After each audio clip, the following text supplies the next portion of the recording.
मेरे बच्चे, तुम भाग्यशाली हो कि तुम्हें यह संदेश प्राप्त हुआ। निसंदेह हर किसी को नहीं, भाग्यशाली व्यक्ति को ही मिलेगा। जिस व्यक्ति ने अपने जीवन में बहुत से पुण्य कार्य किए हैं। तुम उन सभी भाग्यशाली लोगों में से एक हो। मेरे बच्चे, स्वर्ग से मैं तुम्हें बहुत ही महत्वपूर्ण संदेश देना चाहता हूँ। ये एक रहस्यमय बात है। यह संदेश एक खास व्यक्ति के बारे में है। तुम उसे समझने की कोशिश करो मेरे बच्चे, क्योंकि यह तुम्हारे परिवार के लिए बहुत आवश्यक है। तुम्हारे परिवार के हालात अभी ठीक नहीं हैं, इसलिए तुम परेशान हो। लेकिन तुम्हारे परिवार में से एक ऐसा व्यक्ति है जिस पर ईश्वर की कृपा है। उसके अच्छे कार्यों के कारण वह तुम्हारे परिवार पर आने वाले हर विपत्ति का सामना स्वयं ही कर लेता है और तुम्हें पता भी नहीं चलता। वह तुम्हारे परिवार के सबसे बड़े सदस्य हैं। उसने अपने जीवन में बहुत कुछ देखा है, इसलिए जब भी तुम्हारे सामने कोई बड़ी समस्या आए, तुम्हें कुछ न समझ में आए, तो तुम उस सदस्य की सहायता अवश्य लेना। वह तुम्हें सही मार्ग बताएगा मेरे बच्चे, क्योंकि उस पर तुम्हारे खानदान के स्वर्गवासी पूर्वजों का भी आशीर्वाद है। मेरे बच्चे, तुम्हारे खानदान के स्वर्गवासी पूर्वजों की दृष्टि तुम्हारे परिवार पर है। उस पर ईश्वर ने विशेष कृपा की है, इसलिए वह जो भी बताएगा तुम्हारे लिए अच्छा होगा। उसे यह भली भांति पता है कि तुम्हारे लिए क्या सही है और क्या गलत है। उसकी दी गई सलाह तुम्हारे लिए सदैव ही फलदायी होगा। मेरे बच्चे, परमपिता परमेश्वर तुमको ये बता दे, वो जो कुछ भी कर रहा है, इसमें स्वयं मेरी इच्छा है। इस सृष्टि में मेरी इच्छा के बिना कुछ नहीं होता। परोपकार मनुष्य का प्रथम धर्म है। दूसरों का अहित करने से बड़ा कोई पाप नहीं है। जो मनुष्य परमार्थ में जीवन व्यतीत करता है, वह स्वतः भगवान के समीप रहता है। परमात्मा की कृपा के बिना संसार में कुछ भी संभव नहीं है। भगवान के लिए भक्त से बढ़कर कोई नहीं होता है, क्योंकि भक्तों की चिंता भगवान करते हैं। कभी कभी तुम्हें ऐसा लगता है कि वह सदस्य तुम्हें जो कुछ भी कहता है तुम्हारे समझ में नहीं आता।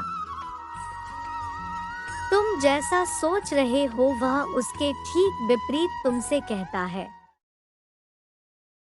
कभी कभी तुम्हें ऐसा लगता है कि वह जो फैसले तुम्हारे लिए ले रहा है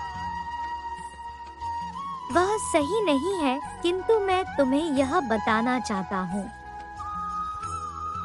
तो उसके फैसले पर संदेह नहीं करो, क्योंकि वह मेरे अनुसार चल रहा है। मेरे संदेशों को तुम तक पहुंचा रहा है। यदि तुम उसकी बातों को नहीं सुनोगे,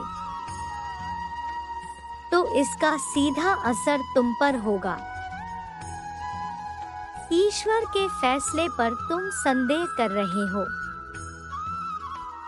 इसलिए मेरे बच्चे यह भूल मत करो, तुम्हें जो भी मार्ग दिखाएगा,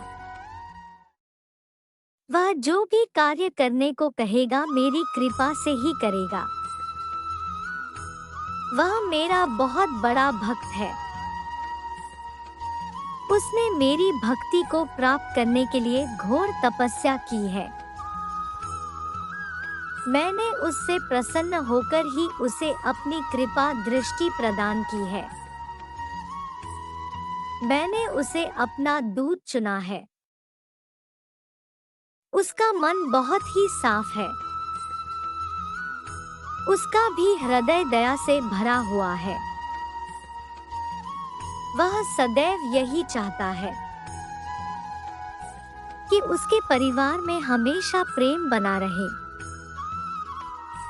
हर कोई अपने जीवन में सफल हो। उसके परिवार पर किसी प्रकार के विपत्ति ना आए। यदि उसके परिवार पर कोई विपत्ति आती है तो उस व्यक्ति को सबसे पहले स्वयं पर ले लेता है और अपने परिवार को यह आभास भी नहीं होने देता कि कितनी बड़ी विपत्ति का सामना कर रहा है। वह तुम्हारे परिवार का रक्षक है। सभी कष्टों को अकेले ही सह लेता है। वह सदस्य तुम्हारे घर का सबसे बड़ा सदस्य है। हो सकता है वह तुम्हें कठोर हृदय का प्रतीत हो, किंतु सच में ऐसा नहीं है। इसलिए तुम आज से कभी उसका निरादर मत करना। मेरे बच्चे, परमपिता परमेश्वर तुमको एक और बात बता दे, जो तुमसे उम्र और ज्ञान दोनों में बड़ा हो, उसका हमेशा आदर करना। ऐसे व्यक्ति का अनादर करना मेरी सृष्टि के नियम का उल्लंघन है।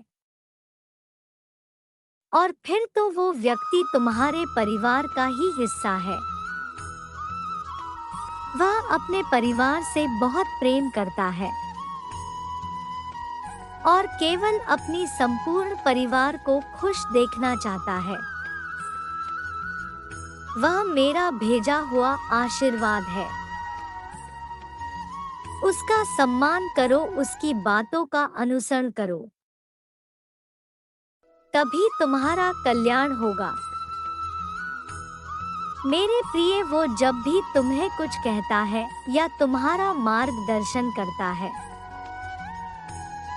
तो ये समझ लेना ये मैं ही कर रहा हूँ, वो तो बस एक जरिया है। परमपिता परमेश्वर की मर्जी से तुम्हारे जीवन में वो आया है। मैं तुमसे भी उतना ही स्नेह करता हूँ जितना तुम मुझसे करते हो। मैं तुम्हारा कभी बुरा नहीं चाहूंगा। तुम मेरे नेक बच्चे हो। प्रत्येक व्यक्ति के जीवन में परिवार का काफी महत्व होता है। परिवार एक व्यक्ति की ताकत होता है जो कि प्रत्येक समस्या में एक साथ खड़ा रहता है। परिवार एक व्यक्ति की रीढ़ की हड्डी की तरह होता है जो कि हमेशा व्यक्ति को सहारा देती रहती है। तुम सदा खुश रहो और अपने परिवार को भी खुश रखो।